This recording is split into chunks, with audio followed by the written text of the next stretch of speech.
विकत घेतलेली नाही. पत्रावर सही ही फ्लोअर लीडरची लागते आणि सुप्रियाताई सुळे या परदेशात आहे. एवढं तुम्ही समजून घ्या. आदित्य ठाकरे असं काल म्हणाले की मनसेला आम्ही साथ मनसेला घातलेली आहे, आम्ही पूर्णपणे तयार आहोत, आता त्यांनी ठरवायचं आहे. बरं, मनसे पूर्णपणे मौन बाळगून आहे. खरंच पडद्या मागे काही चालू आहे की हे मौन बाळगण्यामागचं काही कारण वेगळं दिसतंय? बघा, कोणी काही मौन वगैरे बाळगत नाही. स्वतः मनसेचे प्रमुख राज ठाकरे यांनी इच्छा व्यक्त केली होती की त्यांच्या सहकार्यांनी नाही, आणि त्यांच्या इच्छेवरती त्यांचे बंधू आणि शिवसेना पक्षप्रमुख उद्धव ठाकरे यांनी एक भूमिका घेतली. त्यानंतर आम्ही काही भूमिका घेतलेल्या आहेत सगळ्यांनी. योग्य वेळी तुम्हाला तुमच्या मनातली बातमी कळेल. तुम्ही काल एक ट्विट केलं, त्यात एक व्यंगचित्र ट्विट केलं आणि त्यात असं म्हटलंय की ईडीच्या कार्यालयात हे पुस्तक पोहोचल्यावर त्यांची पळापळ झाली आणि ते व्यंगचित्र तुम्ही ट्विट केलेलं आहे.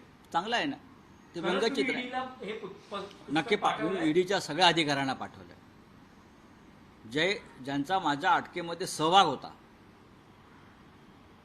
त्या सगळ्यांना मी जवळजवळ 12 प्रती पाठवलेल्या आहेत, 12 अधिकाऱ्यांना. एक सांगतो. नंबर 2, आता मी आज सरसंघचालक मोहनराव भागवत आणि त्यांच्या प्रमुख सहकाऱ्यांना सुद्धा हे पुस्तक पाठवणार आहे.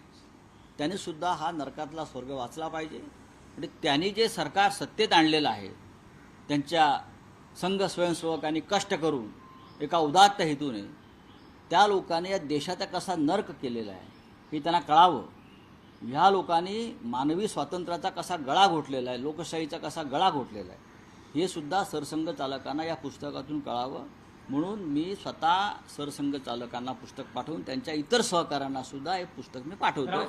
झंडेवाला इस्टेटला माझी पुस्तकं आज पोचतील दिल्लीत आणि नागपूरच्या संघाच्या मुख्यालयामध्ये 2 दिवसांनी.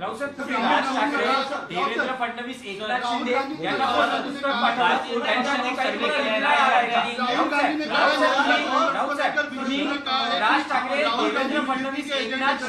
यांना पुस्तक पाठवल्यानंतर